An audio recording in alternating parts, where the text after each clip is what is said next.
ఇక మొదలుపెట్టిండే వెలుగు పేపర్లు వెలుగు పేపర్లు మొదలుపెట్టిండు ఇక 15-20 రోజులు నిద్ర ఉండదు వీళ్ళకు. జాగారం చేసినట్టే ఉంటుంది పాపం కాంగ్రెస్ నాయకులకు. 10-15 రోజులు కాంగ్రెస్ నాయకులకు జాగారం చేసినట్టే. రోజు శివరాత్రే ఉంటుంది. మేలుకుని మరి శివరాత్రి రోజు శివునికి భజన చేసినట్టు ఇప్పుడు కేసీఆర్ను తిట్ల రూపంలో భజన చేస్తారు. కేసీఆర్ను విధంగా ఇంకా పెద్ద లీడర్ చేసేది వీళ్ళే. వీళ్ళ వైఫల్యాలను కప్పిపుచ్చుకోవడానికి కేసీఆర్ను తిడుతూ అంటాడు.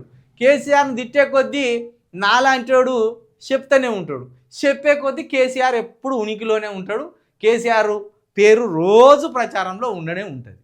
ఇది అర్థం కాకుండా పెట్టిన మంచి పోజు పెట్టి కేసీఆర్ని తిడితే కేసీఆర్కు చెడ్డ పేరు వస్తా అదే. ఉద్యమ కాలం నుండి కేసీఆర్ని తిట్టనోడు లేడు. తెలంగాణ ఉద్యమం ఎక్కడిదిరా భయ్, తెలంగాణ ఉద్యమం ఎక్కడిది, తెలంగాణ ప్రజలకు రాష్ట్రం కావాలని ఎక్కడున్నది అని మొదలుపెట్టింది ఒక్కొక్కడు. శాతగాని వాళ్ళు అందరూ కేసీఆర్ని మొదలుపెట్టి తిట్టుడు మొదలుపెట్టిండు. కేసీఆర్ పైసల కోసం చేస్తాను ఉద్యమం అని ఓడు, కేసీఆర్ పదవుల కోసం ఉద్యమం చేస్తానని ఓడు. తెలంగాణ రానే రాదురా భయ్, ఈ వాళ్ళు ఎంత కోటీశ్వర్లు, ఎంత బలవంతులు ఆంధ్ర నాయకులు అని ఓడు. అప్పటి నుండి తిడతాను కేసీఆర్. ఇదో లెక్కనే. దాంట్లో నువ్వు ఒకటి, కేసీఆర్ని తిట్టేదాంట్లో నువ్వు ఒకటి, అంతే.